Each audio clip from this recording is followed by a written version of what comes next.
Quel visage aura le Vitry de demain? Comment seront préservés sa cohésion et son esprit de solidarité? Quelle place pour Vitry et ses habitants dans le Grand Paris? Fin 2015, Vitry-sur-Seine a lancé la révision du plan local d'urbanisme. Ce document planifie le développement urbain. Il fixe les règles de construction des projets immobiliers ou d'aménagement. Il peut permettre ainsi, par exemple, de limiter la hauteur des constructions dans un quartier, mais aussi de préserver un site naturel, de réserver un espace pour une future école, un gymnase, créer des zones d'activité ou de nouveaux logements. Bref, il détermine un cadre réglementaire pour tout projet d'aménagement et de construction.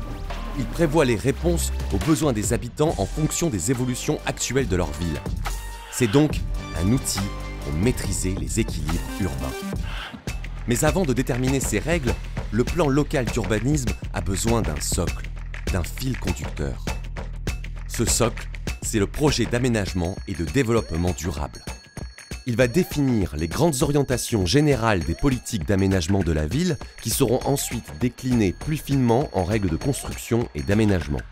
Ces orientations concernent à la fois l'habitat, les transports, les espaces verts, le développement économique, les équipements culturels et sportifs. Autrement dit, tous les domaines qui participent au cadre et à la qualité de vie des habitants d'une ville dans une perspective de développement durable. L'élaboration de ce document a été menée en s'appuyant sur les attentes des habitants, exprimées notamment lors d'Imagine Vitry. À l'automne 2017, plus de 4000 vitriaux ont fait part de leurs besoins dans de nombreux domaines. Logement, déplacement, emploi, jeunesse, éducation, sécurité, environnement. Le projet d'aménagement et de développement durable s'appuie aussi sur un diagnostic territorial approfondi et détaillé. Il est également la traduction du projet politique porté par la municipalité. Des propositions d'orientation ont été définies, les objectifs ont été fixés pour que Vitry-sur-Seine soit une ville dynamique et fière de ses atouts, une ville active économiquement diversifiée, une ville solidaire et accueillante au service de tous, ainsi qu'une ville au développement durable favorable au bien-être de ses habitants. Le développement urbain de Vitry s'effectue selon 3 modalités. Le prolongement de la ville complète à travers les grandes opérations d'aménagement. Le renouvellement urbain du cœur de ville qui s'appuiera sur l'arrivée du métro ligne 15, du tramway T9 et du TZN 5. Un rythme de développement apaisé dans les quartiers en dehors des grands axes et des grandes opérations. Sur ces bases, la concertation continue. Depuis mai, une exposition à la Maison des Projets et, surtout, 4 balades urbaines et 4 ateliers de quartier ont permis d'échanger encore au plus près de la réalité quotidienne des vitriaux. Grands projets d'aménagement, réglementation des constructions, préservation de l'identité des quartiers. Tous les sujets ont été abordés et toutes les remarques prises en compte. Je suis contente parce qu'on apprend quand même plein de choses. Alors il y a évidemment tout ce qui est construction, mais aussi tout ce qui va autour, c'est-à-dire les transports, l'urbanisation, enfin plein de choses. La nature, les espaces verts, les parcs, tout ce qui construit une ville en fait. Au Coteau, c'était plutôt pavillonnaire, immeuble. Et là, Moulin-Vert, c'est plutôt le contraire. J'étais quand même très intéressé par une forme de préservation peut-être du caractère pavillonnaire du quartier, que je vois quand même un petit peu dériver.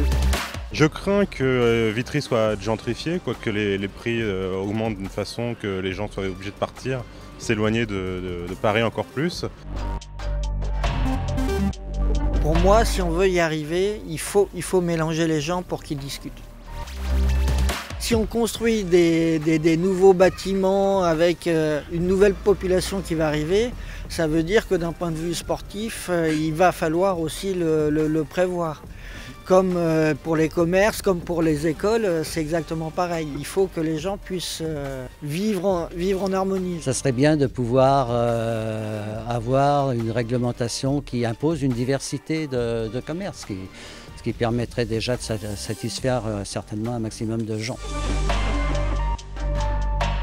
Tout ce qui se fait, je trouve que ça va être bien. Mais bon, c'est sur longue échéance et puis il y a des nuisances, il faut tout supporter. Ça a beaucoup changé au niveau déjà économiquement et puis au niveau de l'environnement. Ouais, des gens qui ont peur que leur ville change, même si finalement c'est que c'est du progrès, quoi. Il y aura moins de voitures, il y a des choses qui sont vachement mieux, quoi. Puis ancrées dans les territoires alentours, mieux connectés aux villes autour, plus facile de franchir la Seine, plus facile, il y a quand même beaucoup de choses intéressantes. Alors ensemble, continuons à fixer nos ambitions pour notre ville afin de créer un plan local d'urbanisme à notre image.